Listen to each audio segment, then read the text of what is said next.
تیسرا ڈنگ۔ 1991 کی ایک روشن صبح تھی۔ ہمارے اس وقت کے سیکریٹری جنرل خارجہ اکرم ذکی دفتر میں داخل ہوئے تو ہاٹ لائن پر وزیر اعظم کا فون آ گیا۔ ذکی صاحب، میں مری میں ہوں، اگر آپ کل فارغ ہیں تو لنچ میرے ساتھ کیجیے گا۔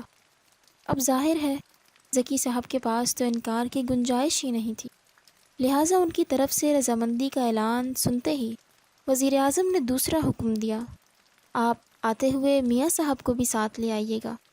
ابھی ذکی صاحب ملاقات کا ایجنڈا معلوم کرنے کے لیے پر تول ہی رہے تھے کہ فون بند ہو گیا۔ دوسرے دن ذکی صاحب نے میاں صاحب کو ساتھ لیا اور مری کی طرف روانہ ہو گئے۔ سنی بینک کے قریب میاں صاحب نے ذکی صاحب کے کان پر جھک کر پوچھا، ذکی، تمہیں اس لنچ کے ایجنڈے کا کچھ علم ہے؟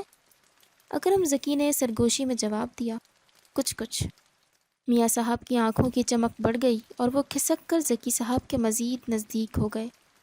اکرم ذکی نے اپنی روایتی خوش دلی سے کہا، آپ کا دوست ڈاکٹر محبوب الحق آپ کی جگہ آنا چاہتا ہے، میرا خیال ہے وزیر اعظم آپ کی رائے دریافت کریں گے۔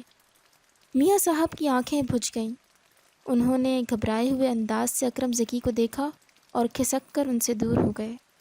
وزیر اعظم کی میز پر کھانے سے چند لمحے قبل جب گفتگو شروع ہوئی تو نواز شریف نے سوپ کی چسکی لیتے ہوئے پوچھا، ذکی صاحب، اگر خارجہ امور میاں صاحب کو دے دیے جائیں تو آپ کے مسائل کم نہیں ہو جائیں گے؟ ذکی صاحب نے سوپ کے پیالے میں چمچ چلاتے ہوئے گردن اثبات میں ہلا دی۔ وزیر اعظم نے میاں صاحب کی طرف دیکھا، مسکرائے اور بولے، کیوں میاں صاحب، آپ کی کیا رائے ہے؟ میاں صاحب نے چمچ پلیٹ میں رکھا، نیپکن سے ہاتھ پونچھے اور نہایت سنجیدگی سے بولے، اگر آپ میری جگہ محبوب الحق کو لانا چاہتے ہیں تو میں چپ چاپ سازشی اور غیر محب وطن لوگوں میں چلا جاؤں گا۔ وزیر اعظم نے قہقہہ لگایا اور پیالے پر جھک گئے۔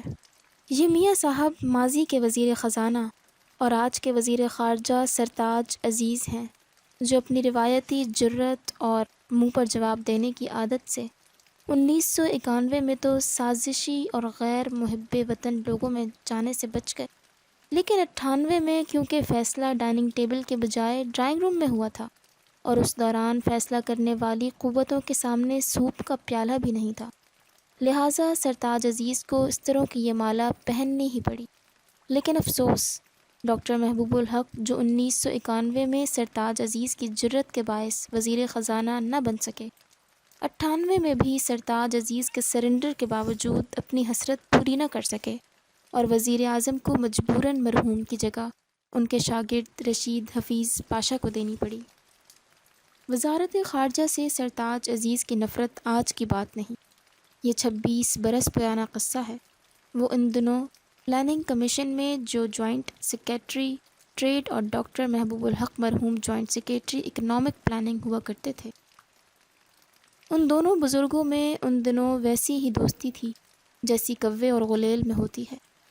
اس جنگ و جدل کے باعث سرتاج عزیز نے محاذ بدلنے کا فیصلہ کیا اور وہ food and agriculture organization FAO سے وابستہ ہو کر روم چلے گئے، جہاں انہوں نے اپنی روایتی محنت اور انتھک کام کرنے کی صلاحیت سے director general FAO mister Burma کا دل جیت لیا۔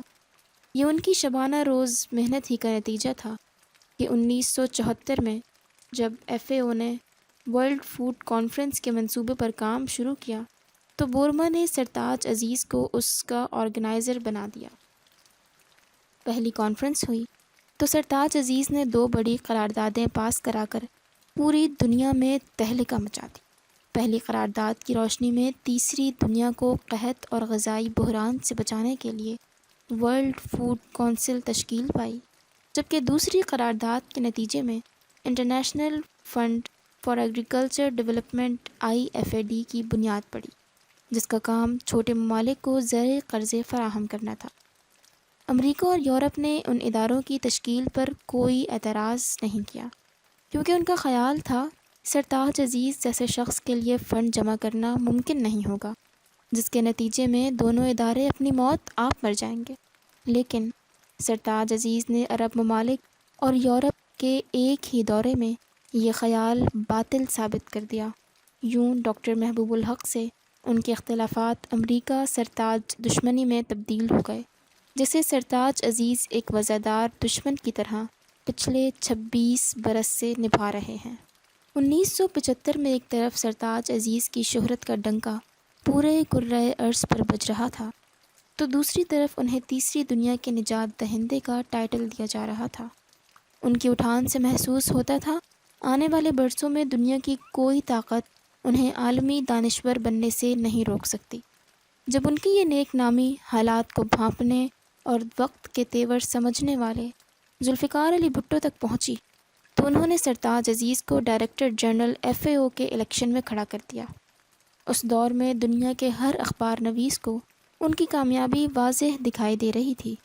ان کی دو وجوہات تھیں، ایک سیکریٹری جنرل FAO سعید مرے، یہ مصر کے نائب صدر بھی تھے، ان کے مداح تھے، دوسری تمام ووٹر ان کی مالا جپتے تھے، پوری دنیا کا میڈیا ان کے ترانے گاتا تھا۔ لیکن بدقسمتی دیکھیے، امریکہ ان کی شہرت سے خائف ہو گیا۔ اس نے ان کے خلاف سازش تیار کی اور پاکستان کی وزارت خارجہ میں اپنے ایجنٹوں کو اشارہ کیا۔ یہ لوگ فوراً اپنے ہی امیدوار کے خلاف کمر کس کر میدان میں اتر آئے۔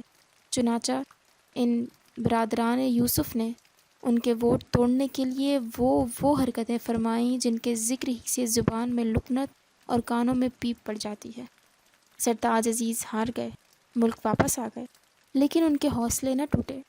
انہوں نے اپنی الیکشن مہم جاری رکھی، یہاں تک کہ 12 برس بعد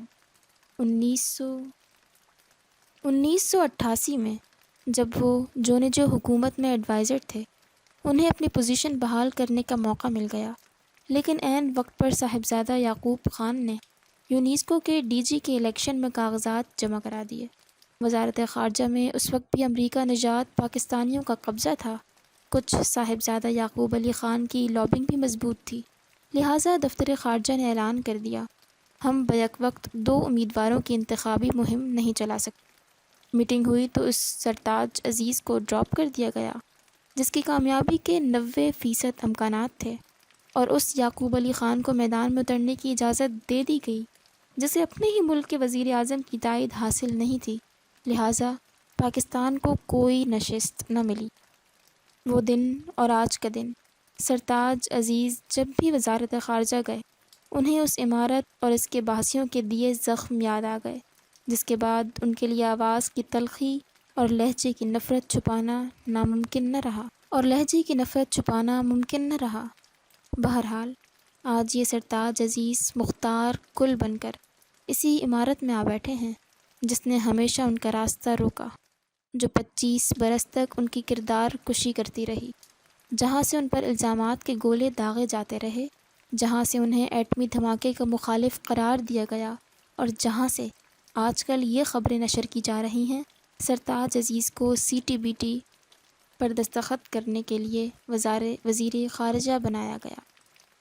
سرتاج عزیز کو CTBT پر دستخط کرانے کے لیے وزیر خارجہ بنایا گیا، لیکن اصل صورتحال یہ ہے، وزارت خارجہ میدان بن چکی ہے جس میں ایک طرف کیل کانٹے سے لیس سینکڑوں امریکی ایجنٹ صف آرا ہیں اور دوسری طرف ہمارا تنہا پٹھان مجاہد کھڑا ہے، جبکہ امریکہ سمیت پوری دنیا رنگ سے باہر کھڑی نتیجے کا انتظار کر رہی ہے۔ جی ہاں محترم قارئین، اگر پاکستان نے وزارت خارجہ میں سرتاج عزیز کی موجودگی میں CTBT اور FMCT پر دستخط کر دیے تو امریکہ پٹھان مجاہد کو تیسری مات دینے میں کامیاب ہو جائے گا۔